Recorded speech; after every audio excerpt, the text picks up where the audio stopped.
Good morning, dear friends. It's Gord, your hurtin' hippie, and for me, today is Thursday, January 21. Currently, -8 feels like -14, only going to 0 today and getting colder. Therein lays the rub. This is why this video is being done. I even was going to skip a video, but I figured this is something interesting to talk about. Two things. First and foremost, I have pressed record 8 or 9 times already and deleted it the same amount of times. So far I haven't deleted this one because the brain fog is just huge because of this change in weather, and just I think also all the stuff that we as a family have been going through this week. You've been a part of it. You've actually helped me through it. And I want to give y'all huge hugs. Segue. Because hugs are really important. Before we talk about hugs, and yes, I even have, stay tuned, little known facts about hugs. Before I talk about hugs, I actually want to talk about dreaming. We've talked about this a few times. I tend to have some really strange dreams. They do seem to be, well, lots of fibromyalgics talk about them, but I think other people get it too. But my goodness, I felt like I had gone all night, wide awake, unable to sleep, with all these. And I did this video almost as soon as I woke up because I wanted to be able to tell you about it. But as the morning has progressed, and I mean, I'm only halfway through my coffee, I've already forgotten most of what those dreams were. But to try to put it in a nutshell from a brain that isn't really well focused right yet, but to try to put it in a nutshell, all night long I was dreaming that I wasn't sleeping. I know this because I'd lie there and I'd say, geez, I must have been up for 20, 30 minutes. And I'd reach over to my phone and look at the time, and 3 hours have gone by. But the last 3 hours I've been up to the bathroom probably 5, 6 times. I've walked around the house, but maybe I haven't. And maybe I didn't. Odd. So I tried to look it up. I looked up, I dreamed that I couldn't sleep. And mostly all I got was a bunch of stuff about lucid dreaming, about dreaming that you're awake while you're asleep. And I think that's kind of what it was. So it was very lucid, but it was very strange. And I've had this before where I think I'm having a very restless night. But actually now it's been half an hour since I woke up, and I really should have done this video right away. But like I say, I've done about 20 takes and I keep messing it up. Because, see? However, I am better and more awake this morning than I have been in a while.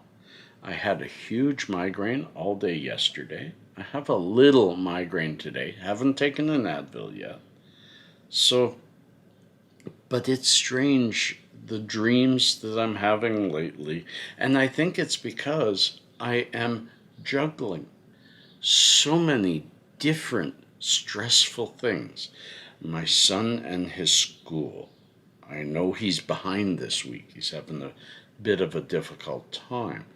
I helped him yesterday with 2 or 3 different things, and the day before with his mathematics. But he's mostly doing well. Report cards are coming. We'll see. But he's mostly doing well. I have an appointment next week for vaccine to talk about it and maybe even get it. So that's on my mind. Young Gordy is currently laid off of his optometry job because of COVID, and hopefully is called back soon. He's trying to find a different job that maybe will give him full time. Just so many things. Taxes are coming. We all live with those things, but sometimes they weigh on us heavier. And last night, Gordy said it best. He said, "Dad, remember the coyote." And you know what? I actually had a fairly good evening. I didn't sleep well, as I say, but I had a fairly good evening because I just stepped back and let go. I need to do that today, too. You know? Not going to get very warm, not going to be warm for quite a few days, and that always plays in my head. A change in temperature, a change in barometric pressure, and there's a change in the Hippie. Also, on top of that, I've been thinking about it all yesterday. I even did a short video about it yesterday, but when I looked at it, I didn't like it. So I want to start talking about it now, and that is the segue to the second subject today, and that is hugs. I'm a hugger. Every morning when my mom would wake up, I'd give her a hug. I'd bug my sister by hugging her. I hug my kids maybe too often. I will hug somebody that I haven't seen in a long time. I don't care if you're guy or girl or somewhere in between. I enjoy hugging. There is so much to a hug. And with this pandemic, with these lockdowns, with these restrictions, and with the fear that everyone has in their mind, hugging has come to almost zero in my life. Young Pasha is 12. He'll still hug me if I ask him for it, but he's at that age where, do I need to display my emotions? You know? And young Gordy, well, he's not young. There's no need for hugs there. There's a need for hugs. There's always a need for hugs. But he's of that age.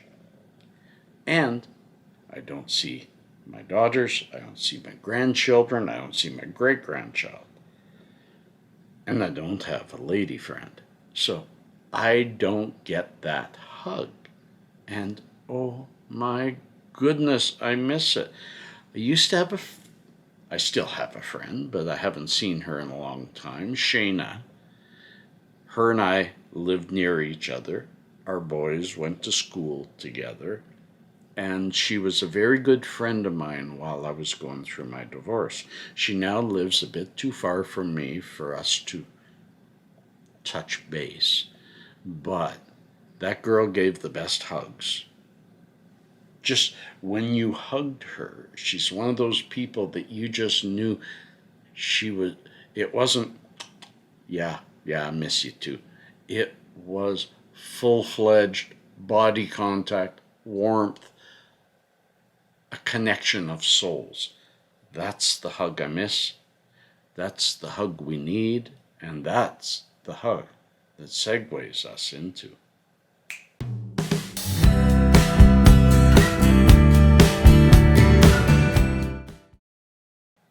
Yes, little known facts about hugs.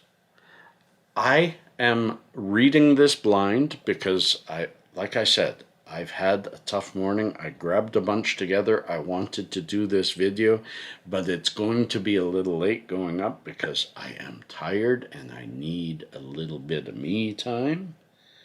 However, let's get into it and let's talk about it. And I will put some visuals up if I find something that's apropos. 4 facts. Fact numero un. Hugs relieve stress and pain. This is a good one. Hugging often creates a feeling of calmness and relaxation. That's because of oxytocin,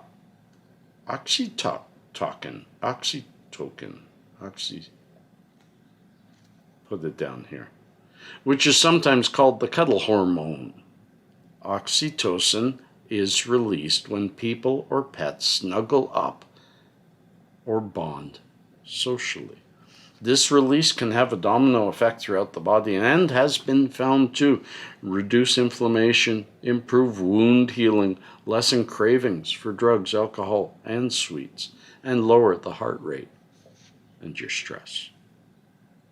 Very important, these hugs, especially for all of us with our chronic diseases. Number 2, they strengthen our immune system. This is important in the days of pandemic. A hug a day may in fact keep the doctor away. Better than an apple.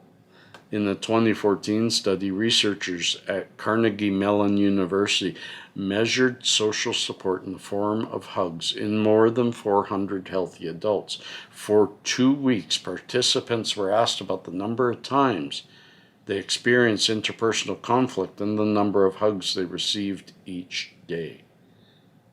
And those that received higher hugs had stronger immune systems. I didn't copy enough of this to know how they registered that. Sorry, folks. Fail on the Hippie. They make us happier. Hugging increases serotonin, a neurotransmitter known as the feel-good hormone that is produced and spread by neurons in the brain. Serotonin helps us feel happy, calm, and confident.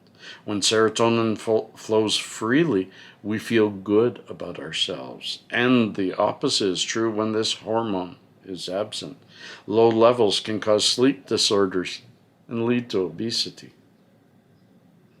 And number 4, and not the final fact about hugs, but the last fact that I have to talk about, they help deepen our relationships. We instinctively want to hug those we know are in pain. When you receive a hug from someone you care about, it can bring you comfort, make you feel safe, and sometimes even turn your entire day around. I agree. In many ways, hugs are forms of meditation. They allow us to be present in the moment, to let go and flow with the energy of the embrace. It's easy to forget how meaningful a hug can be, but it can truly deepen your connection with another person. Hugs convey, in a non-verbal way, an understanding of each other. And I challenge you, go to someone close to you and just hug them, and hug them tight. Let your cheeks touch, the good kind of hug. See how they feel, see how you feel, and see if you two feel closer after you've done it. I miss the hugs I used to get. I need the hugs I crave, and I hope for the hugs in the future. Peace and cheers. Love and harmony.